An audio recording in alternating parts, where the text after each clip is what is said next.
Alright, hey, what is up, YouTube? Kyo here, coming at you with a brand new replay, and in this replay, we are going to be looking at a game between myself and, in the top left, Dimaga, who was also playing some Legacy of the Void beta. And as you guys have heard in the last video, I am going to be going through a few of these games that I've played on stream for you, get you some really awesome replays, get you some new insider looks to the metagame in Legacy of the Void. I want to say sorry, just kind of started off the same as I did in the last video. For whatever reason, I put the settings on extreme, and I guess there's a problem with the extreme settings. Those are the new settings in Legacy of the Void, a little bit updated, and they didn't actually apply. Generally, I don't really care too much about settings, but it seems like a lot of you guys want to actually see these high-quality settings for Legacy of the Void or any kind of casted replay I do. So, I hear you guys, and I went ahead and turned those on. However, like I said, the extreme settings don't work very well. At least, I don't know, it might be a window mode problem or something. So, these are on high or ultra. I think ultra is the highest in Starcraft Heart of the Swarm. In any case, hopefully it looks better for you, if you're one of those people who just likes the aesthetics of the game, I suppose. Anyway, getting into the game, we see some pretty interesting stuff already happening. Dimaga and myself both went for an expansion, and I have followed it up with a cybernetics core and an assimilator. Very, very different from how Heart of the Swarm, Protoss versus Zerg is played. Generally, you don't want to expand until you have either a forge or a gateway, unless it's some risky business on a 4-player map. However, as you can see, after hatch pool on even a 2-player map, my core is pretty much finished about the same time as their spawning pool.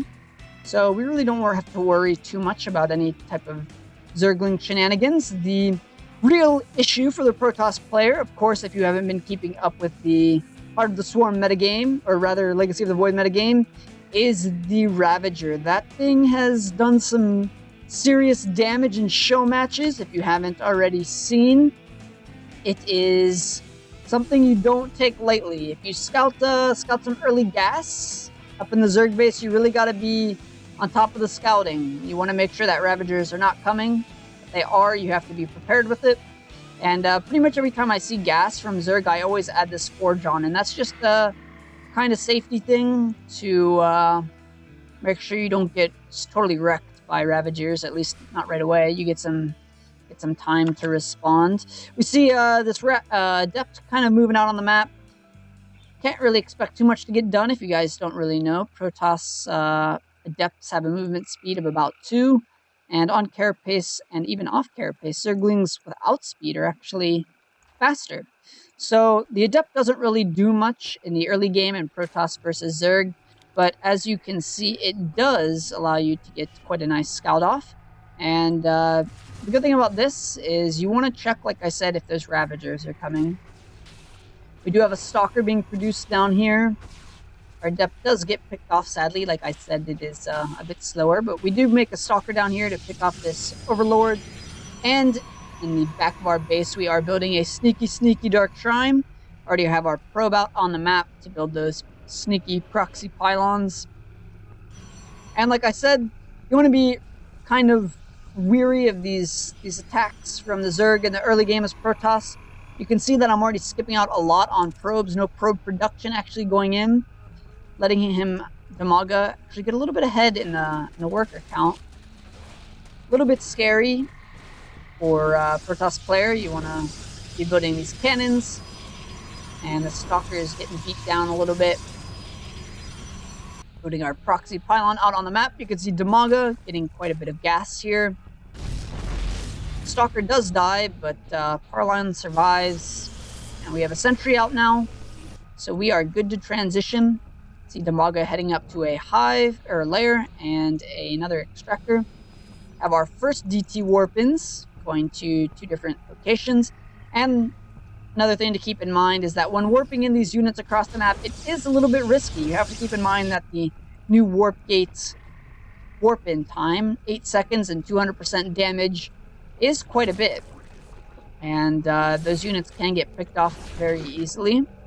You see here, shift clicking on those drones, making sure we can get as many of these things as possible. Already up to 6. Evening up the worker count, 46, 43 now. You can see back at home we are adding on some cannons, make sure we're not going to die to any sort of counterattack. And getting +1 as well. Dark Templar still doing damage in Dimaga's base. See the Spore Crawler finishing up. Make sure we save these guys. They're actually... If you guys have ever actually seen DTs fight straight up, they actually kind of wreck Zerg units. Adding on 2 gas and getting blink down here. Adding on some gateways. Dimaga going for some roaches and roach speed. And this is what I was talking about. When Dark Templar actually fight, they kill stuff so fast from the Zerg army that they actually don't get to deal very much damage to the Dark Templar in return. So we have 17 and 10 kill DTs here. 18 even.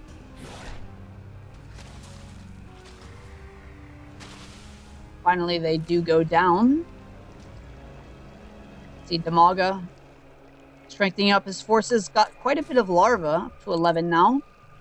He is building some Ravagers. Like I was saying, these guys are scary.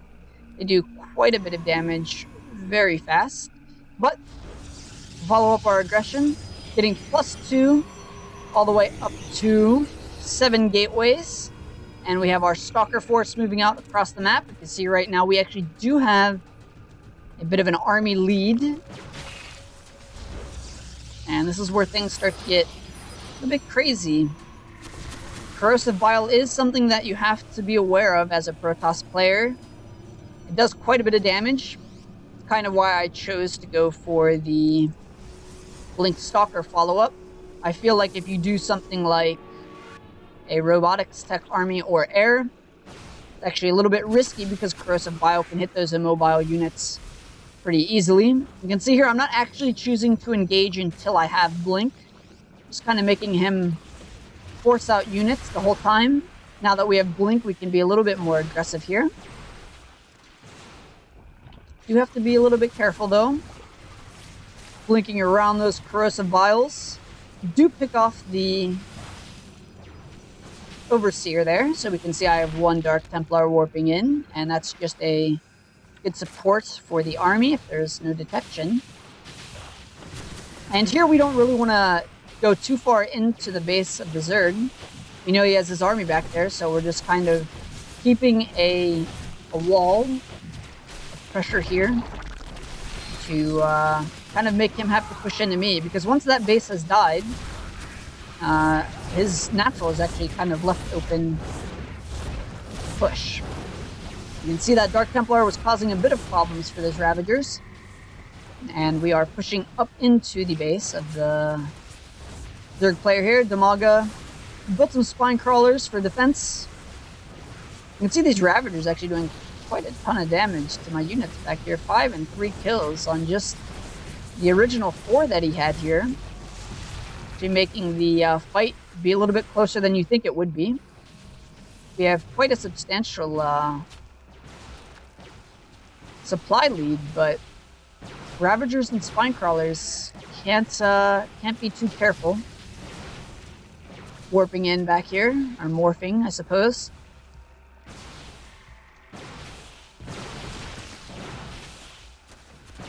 Seeing more of that Corrosive Bile and just blinking around that to be as effective as we can while fighting these things.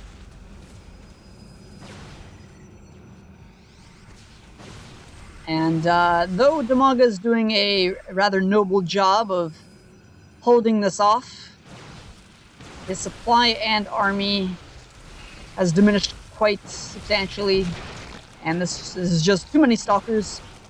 GG is called, and another game has been won by the Nico army. Oh yeah. Speaking of which, if you guys haven't seen, our Franker Face Z emotes have been updated in our Twitch channel, which you can find in the comments below. And we have over 30 total emotes, 29 of which are free to use. You don't even have to subscribe to the channel. So awesome stuff there.